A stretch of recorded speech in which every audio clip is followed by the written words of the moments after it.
guys, welcome back to my another video.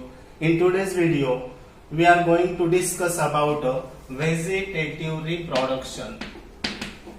Vegetative reproduction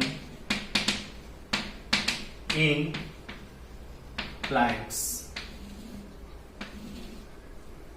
In yesterday lecture, we have seen that asexual reproduction and its types.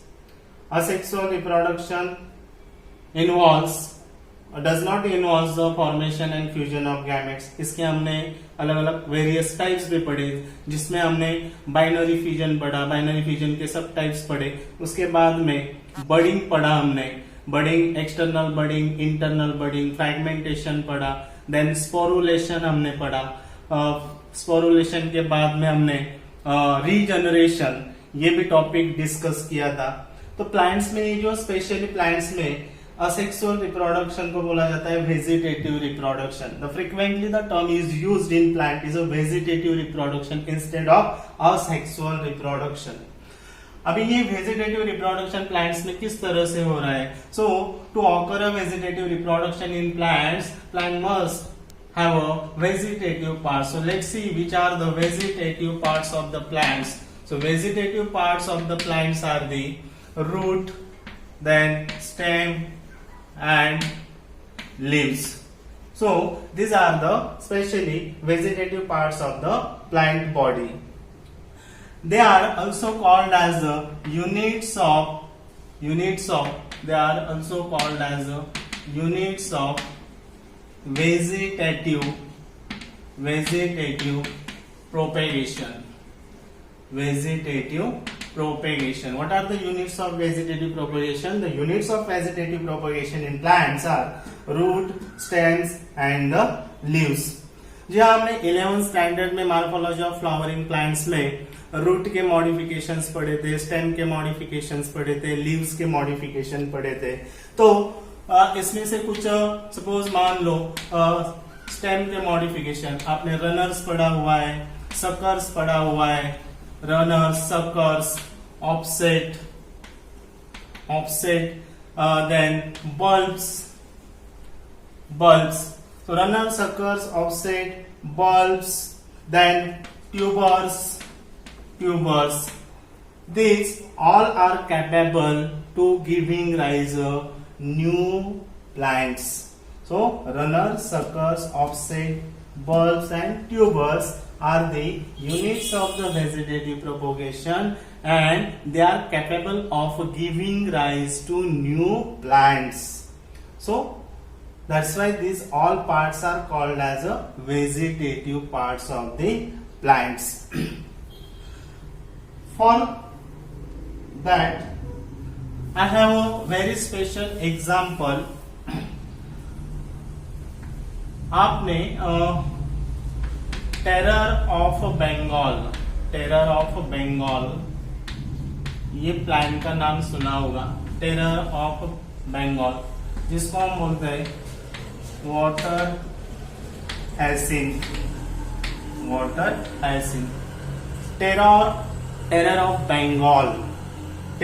Bengal is a invasive weed in a standing water body. This plant is a major pollutant of a water pollution in a water body. तो ये why it becoming as a major pollutants? Because ये जो plants होती है standing water में enormously grow हो जाती है, इनॉर्मसली मल्टीप्लाई हो जाती है बाय इट्स वेजिटेटिव पार्ट्स. और इनॉर्मस ग्रोथ की वजह से, इनॉर्मस मल्टीप्लिकेशन की वजह से ये प्लांट्स उस वाटर बॉडी का पूरा एरिया कवर कर लेता है. और एरिया कवर करने की वजह से क्या होता है कि वाटर में जो प्रेजेंट जितना भी सारा ऑक्सीजन है, उस ऑक्सीजन को ड्रेन करने का काम ये प्लांट करता है. So this plant is a major pollutant of water pollution as well as it is very harmful to the aquatic animals because it drain oxygen from the water. It drain oxygen from the water. और water में oxygen level कम होने की वजह से cause death of aquatic animals. तो एक examples हमने discuss किया। इस एग्जाम्पल के थ्रू हम वेजिटेटिव रिप्रोडक्शन को एक्सप्लोर करने की कोशिश कर रहे हैं। टेरर ऑफ या you must know that terror of Bengal और water hyacinth is a invasive weeds in a standing water body. ये एक्सोटिक ब्रीड है। Terror of Bengal exotic plants है, but it is introduce in India because of its beautiful flowers and their shape. Beautiful flower होने की वजह से, attractive flower होने की वजह से और अट्रैक्टिव शेप होने की वजह से इस प्लांट्स को अदर कंट्रीज से इंडिया में इंट्रोड्यूस किया गया। बट जैसे ही इंट्रोड्यूस किया, within a short period of time इसने पूरे स्टैग्नेंट वाटर बॉडी को कवर कर लिया because of its enormous growth और enormous multiplication, and it becomes one of the major pollutants of water pollution and also dangerous to the aquatic animals because of its draining capacity of the oxygen from the water. Let's see next.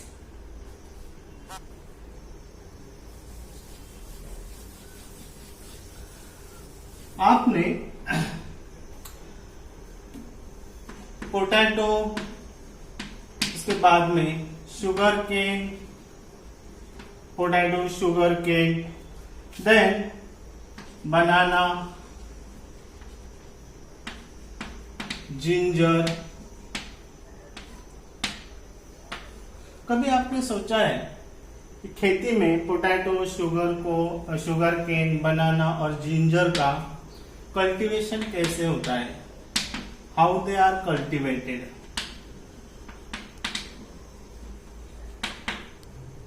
How they are cultivated?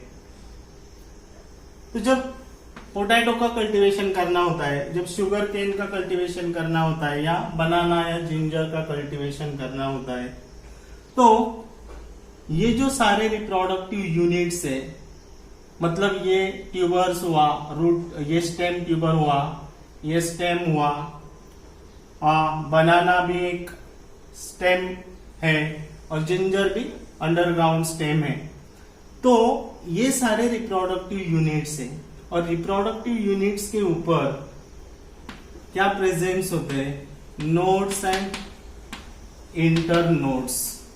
इसमें से तो these are the modifications of the stems, potato, sugarcane, banana and ginger।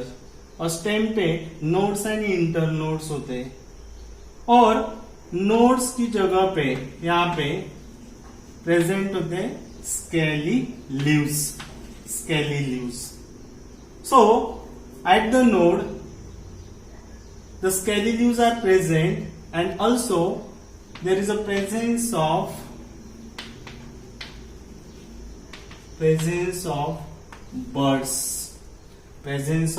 birds। So stem के nodes के ऊपर birds present होते हैं and birds are capable of giving rise to new plants as they get implanted into the soil. So ये सारा vegetative reproduction का reproductive units है, potato, sugar cane, banana and gingers. Basically vegetative reproduction दो तरीके से होता है। दो तरीके से मतलब क्या होता है? तो sometime vegetative reproduction in plants occurs naturally, जिसको हम बोलते हैं natural vegetative reproduction, and sometime the कुछ ह्यूमन रिक्वायरमेंट के अकॉर्डिंग जो प्लांट्स में हम मॉडिफिकेशन करते हैं उसको हम बोलते हैं आर्टिफिशियल और it is a man made. तो दो टाइप का वेजिटेटिव रिप्रोडक्शन होता है, वेजिटेटिव प्रोपोगेशन होता है, natural vegetative propagation and artificial vegetative propagation. Natural vegetative propagation में जी हाँ, हम कुछ एग्जाम्पल्स यहाँ पे डिस्कस करेंगे, जैसे स्टेम ट्यूबर। स्टेम ट्यूबर में आपको एग्जाम्पल ध्यान में रखना है, potato. Second, root tubers. Root tubers में एग्जाम्पल्स आता है आपका carrot, radish, beet. Then runners. Runners ये जो सब एरियल मॉडिफिकेशन होता है स्टेम का, इस रनर्स में आप ऑक्सैलिस, साइनाइडॉन, हाइड्रोकॉटिल एग्जाम्पल्स आप ध्यान में रख सकते हैं। And leaf, Bryophyllum. Bryophyllum Bryophyllum में जो वेजिटेटिव रिप्रोडक्शन होता है वो लीफ के थ्रू होता है। इसमें जो ब्रायोफाइलम के जो सक्कुलेंट लीव्स जो होते हैं, इस लीफ के जो सेरेटेड मार्जिन्स होते हैं, उस सेरेटेड मार्जिन्स पे एडवेंटेशियस बर्ड्स प्रेजेंट होते हैं। And when such leaves get separated from the mother plants and falls on the wet soil, it gives rise to a new plant. That is vegetative reproduction in Bryophyllum bioleaf. So by naturally we have four types: stem tubers, root tubers, runners, and a leaf. So let's see artificial vegetative reproduction. Artificial vegetative reproduction में आता है artificial, yes, it is man-made. क्यों होता है ये? Artificial vegetative reproduction is performed to obtain a desired varieties, okay, desired varieties of plants according human needs और according human requirements। जी हाँ, हम प्लांट्स में इंफेरियर कैरेक्टर्स को इलिमिनेट करते हैं और उसकी जगह पे सुपेरियर कैरेक्टर्स को इंट्रोड्यूस करते हैं।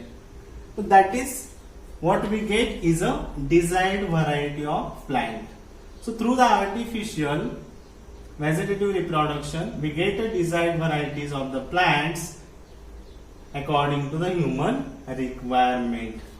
So ये जो artificial vegetative reproduction होता है, it is a most common agricultural and horticultural practice. Yes, this is the most important agricultural and horticultural practice to obtain the desired varieties of the plants. अभी ये जो desired varieties of the plant जो होती है वो artificial vegetative reproduction के through कैसे बनाया जाता है? तो इसमें फर्स्ट हम देखेंगे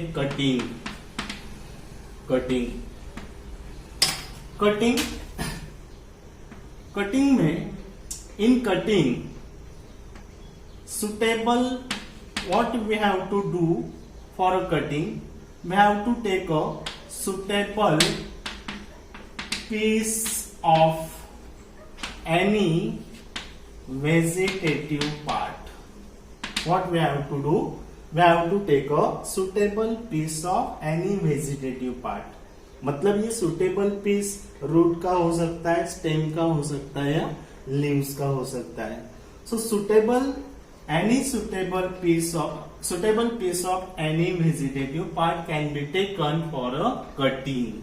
Okay, तो ये पीस होगा, स्टेम का हो सकता है, रूट का हो सकता है या लीफ का हो सकता है। तो इसमें जो सुटेबल पीस आप सिलेक्ट करने जा रहे हैं, that must be disease resistant, that must be pest resistant, and that should have more than one birds.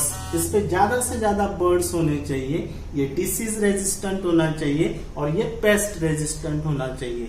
So ये सब characters acquire करने के बाद हम ये सारे कैरेक्टर्स को डिसाइड करने के बाद हम एक कोई सुटेबल पीस कटिंग के लिए सिलेक्ट करेंगे. तो इसमें आपको स्टेम कटिंग में ध्यान में रखना है. Stem cutting is most common in a rose. Stem cutting is most common in a rose. Then root cutting. Root cutting guava and leaf cutting.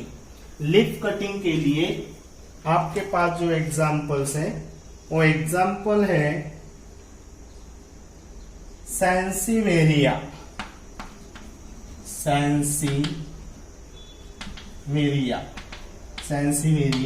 And begonia. Then root cutting के लिए blackberry और stem cutting के लिए bougainvillea. सो ये cutting में क्या क्या आ जाता है? Stem cutting, root cutting, leaf cutting.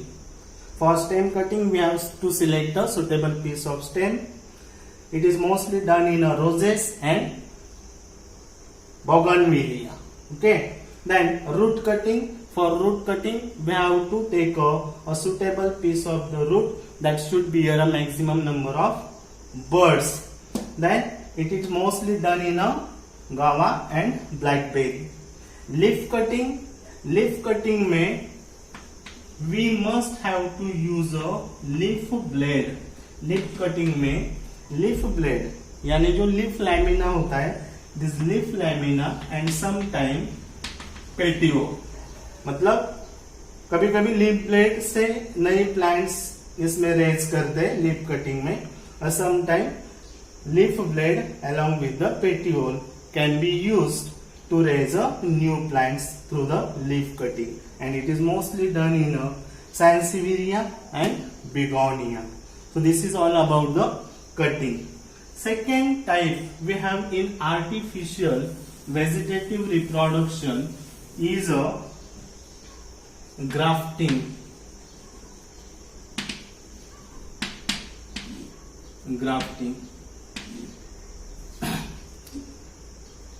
Most important and most common practice in India in an agriculture field. Grafting. What is grafting? Grafting is a process, or it is a horticultural technique in which two different plants are united and continue as a single plants. मतलब इसमें दो अलग अलग plants के vegetative parts को combine किया जाता है और उससे एक प्लांट्स को रेज किया जाता है. तो ये ग्राफ्टिंग में दो टर्म्स आपको यहां पे ध्यान में रखने. First scion and second stock. Let's see what is scion. Suppose मेरे पास कोई एक रूटेड प्लांट है, जिसको मैंने कट किया है और मुझे इस रूटेड प्लांट के ऊपर कोई दूसरा प्लांट पार्ट इंसर्ट करना है या ज्वाइन करना है. तो जिस प्लांट के ऊपर मैं डिजायर्ड पार्ट में ज्वाइन करने जा रहा हूं, उस प्लांट को हम बोलते हैं स्टॉक. ये हो गया हमारा स्टॉक मतलब क्या? Rooted plants. And the part of the plants that having a desired characteristics are now is combining with the stalk. मतलब जो पार्ट हम स्टॉक के ऊपर कंबाइन कर रहे हैं उस पार्ट को हम बोलते हैं स्टॉक। तो सपोज यहाँ पे मैंने एक वी शेप नॉच ले लिया स्टॉक के ऊपर, और जो डिजायर्ड पार्ट मुझे यहाँ पे इंट्रोड्यूस करना है ये पार्ट, इसमें भी मैंने सॉलिड वी शेप नॉच लिया। ओके, इसमें एम्प्टी वी शेप मैंने नॉच लिया स्टॉक पे और यहाँ पे सॉलिड, और ये पार्ट इसमें मैंने इंट्रोड्यूस कर दिया। तो जो पार्ट मैं स्टॉक के ऊपर इंट्रोड्यूस कर रहा हूं वो है साइन, और यहाँ पे फिर ग्राफ्टिंग टेप से सील किया जाता है जहाँ पे दो पार्ट्स को कंबाइन किया जाता है ताकि वो इन्फेक्शन से दूर रहे। तो दोनों प्लांट्स यहाँ पे कंबाइन हो रहे हैं and they will grow as a single plants with a desired characteristics। ये होता है